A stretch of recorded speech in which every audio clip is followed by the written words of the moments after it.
Bom, outra informação é que a Justiça determinou hoje que a Sabesp divulgue aí o índice negativo do sistema Cantareira, que abastece mais de 8 milhões aqui na região metropolitana de São Paulo. Desde julho do ano passado, o sistema opera captando água do volume morto das represas, aquele que ficou abaixo das comportas. Tá? Outra informação que poucos sabem é que a cidade aqui tem mais de 300 rios invisíveis e nós vamos falar sobre o projeto chamado Rios e Ruas com o geógrafo Luiz de Campos Júnior, que está aqui ao meu lado. Luiz, obrigado pela gentileza, bem-vindo, muito obrigado. Bom, o nosso companheiro, o José Renato Simão, está aqui conosco. O José Renato, queria até aproveitar para apresentar vocês, é nosso estagiário aqui, né? De vez em quando a gente puxa a orelha dele, puxa o cabelo dele, por isso que ele está todo desse jeito aqui, mas é nosso companheiro e ele nos ajuda aqui no jornal da Record News, junto com outro jornalista. Ele está aqui, ele é aprendiz de feiticeiro. Bom, vamos lá então? Vai errar, e se errar aí vai ter problema, hein? Vamos embora. Então vou mostrar primeiro aqui, para pedir para o professor então explicar para a gente. Professor, o que é exatamente isso que a gente está vendo aqui? Bom, aqui a gente está vendo uma imagem de satélite, em que foi colocado sobre essa imagem um mapa da hidrografia de São Paulo. Então, isso aqui é a região da Grande São Paulo, aqui está o Oceano Atlântico, não é isso? Isso. Tá? E aqui mais em azul, o município de São Paulo. Município de São Paulo, tá? Então vamos chegar um pouquinho mais perto para a gente poder ver um pouquinho. Agora sim, vamos lá. Então aqui agora nós temos a região, isso aqui é a região central de São Paulo, não? Exatamente. Tá. Então aqui a gente pode ver uma série de linhas azuis, que esse aqui é o Riacho Itororó, hoje sob a 23 de maio. Esse aqui é o Saracura, que vai formar o Anhangabaú, no Vale do Anhangabaú. E essa colina histórica de São Paulo. Espera um pouquinho. No Anhangabaú tem um rio? Tem um rio. Mas não tem uma avenida ali? É, sobre o rio. Ah, sobre o rio. É. No caso de em direção ao centro, ele está sob o trecho da Avenida 9 de Julho, que vem dos túneis em direção ao centro. São vários braços deles, algum aqui passando pela Praça 14 Bis. Esse aqui é o Bexiga, que encontra também o Saracura. E quando o Itororó se junta ao Saracura e ao Bexiga na Praça das Bandeiras, quem conhece em São Paulo, forma o Anhangabaú. Sei. Bom, qual outro ponto, Zé Renato, que a gente poderia mostrar então, né? Para que a gente possa ter uma ideia então dos acontecimentos. Bom, vamos pegar então aqui, aí está São Paulo.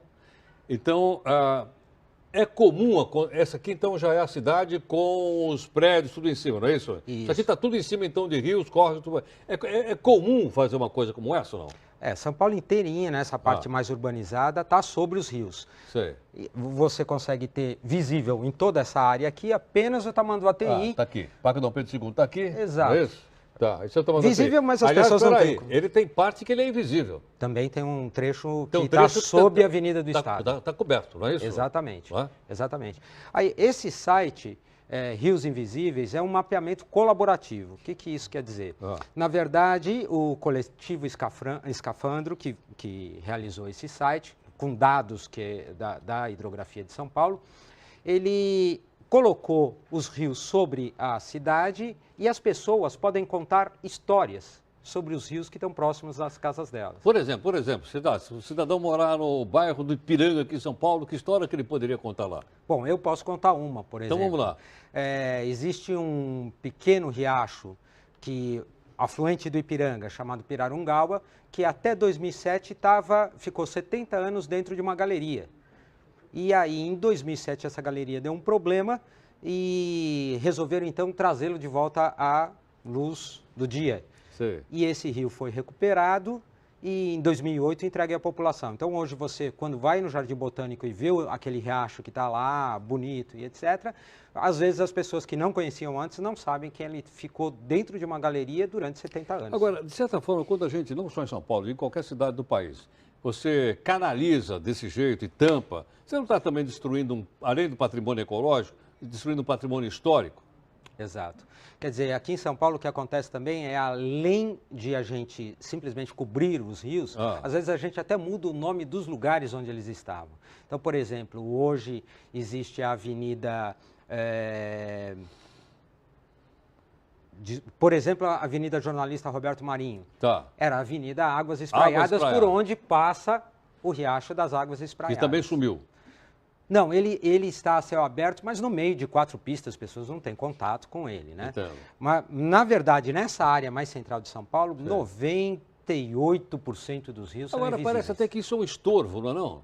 É uma coisa que tem que ser acabada, tem que ser fechada, tem que ser cimentada. Esse foi o pensamento durante praticamente 100 anos de urbanização da cidade. Hoje a gente já sabe que lutar contra a presença dos rios é dar um tiro no pé. Na verdade, a tendência hoje mundial é reabrir os cursos d'água, renaturalizar, tratar dessas águas. A gente está vivendo uma crise de abastecimento enorme e tem milhares de bicas na cidade, porque cada rio desse tem várias nascentes. Tem nascentes, então, tem nascente na cidade. Exatamente, milhares delas. Hoje mesmo eu estava numa delas, numa ação em que o pessoal da manutenção da Sabesp, o Polo de Manutenção do Pirajussara, estava fazendo uma ligação de esgoto clandestina, ligando na rede, porque estava contaminando uma nascente que fica dentro da cidade universitária, na Vila Indiana, no Butantã. Que coisa, hein, rapaz? Pois é. Então, na verdade, no caso desse site, as pessoas podem colaborar nesse sentido, trazendo histórias. Quer dizer, eu posso entrar nesse site, poderia, vamos supor que, então, vamos aumentar suponha, por exemplo, esse ponto, né? Sim. Se eu aumentasse esse ponto nesse site. Pois não. Aí me conta exatamente o lugar onde ele está, é isso? Na verdade, aqui, vamos esperar abrir. Está aí, ó. Aí você, esse aqui também, esse aqui é o famoso Rio Tietê, que todo mundo conhece, quem mora em São Paulo. O canal do Rio Tietê, né? Canal, né? Exatamente. Porque o Rio também já foi para o brejo. Exatamente. Então, aqui existe uma animação e que foi feita para contar a história do Tietê.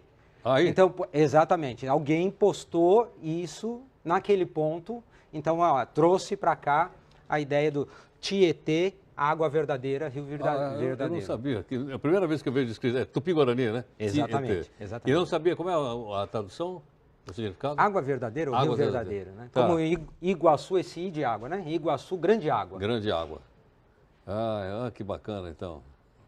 E o Tietê, então... Agora é o seguinte, também, eu estou ouvindo você falar, bom, o córrego tem mina, ele tem nascente, ele tem água, ele tem que ser tratado. Hoje parece que o que os córregos e o próprio Tietê fazem são carregar esgoto. Exatamente. Não é verdade ou não? Na verdade, a gente armou essa armadilha para nós mesmos, né? Claro. Na urbanização da cidade. Quer dizer, por que no início isso era dessa maneira? Porque realmente riachos e córregos são muito eficazes para drenar a sujeira para longe. Sei. Pega e leva embora. Quer dizer, eu jogo o esgoto lá, não é problema meu. Exatamente, ele desaparece, vai embora. Vai embora, tá. Acontece que quando você tem 20 milhões de pessoas, ou 15 milhões no caso do município, morando no mesmo lugar, isso já não vai acontecer dessa maneira. Quer dizer, a gente está se cercando de porcaria, a nossa própria, né? É verdade, claro, sem dúvida. Então, quer dizer, hoje esse tipo, o que a gente vê hoje é a preocupação das pessoas com o abastecimento de água nessa crise, mas se não pensar também no saneamento, como trabalhar e como não sujar a água, que é muita água que a gente não pode usar, porque está completamente contaminada. Perfeito. Professor, vamos continuar a nossa conversa daqui um instantinho no nosso portal. Eu queria que, por favor, sentasse um pouquinho. O geógrafo Luiz de Campos Júnior está aqui conosco. Luiz, outra coisa que eu queria te perguntar. Você acha que está havendo uma participação cidadã maior no que diz respeito a, sei lá, preservar manancial, preservar nascentes, ou continua tudo igual? Não, a gente tem visto um movimento de cidadãos muito grande em torno do tema. Não só na questão das nascentes, mas nos temas que se relacionam com a vida das pessoas na cidade.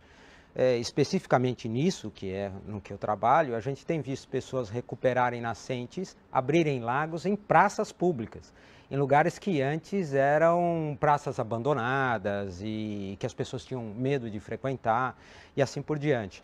Por exemplo, o trabalho do coletivo Ocupe e Abrace na Praça da Nascente, que ela foi renomeada de Praça da Nascente, na Pompeia. Na Pompeia. O nome da praça é Homero Silva, se não me engano, Homero Silva ou Homero Santos. Agora estou... Homero Silva, eu me lembro que é um jornalista do começo da televisão no Brasil.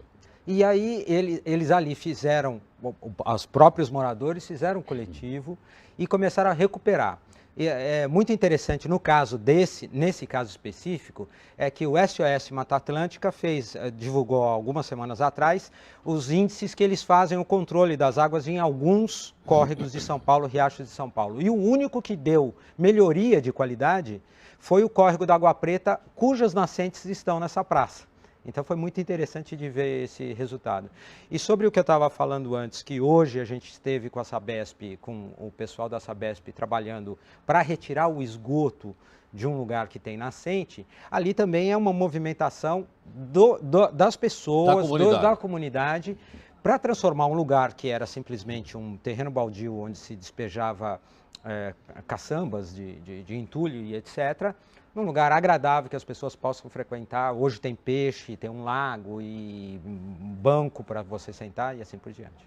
Luiz, obrigado pela sua gentileza. Até logo, prazer em conhecê-lo, viu? E bom trabalho. Muito obrigado. Obrigado. Olha, a gente vai fazer um rápido intervalo. Daqui 1 minuto e 13 segundos a gente está de volta. Até já.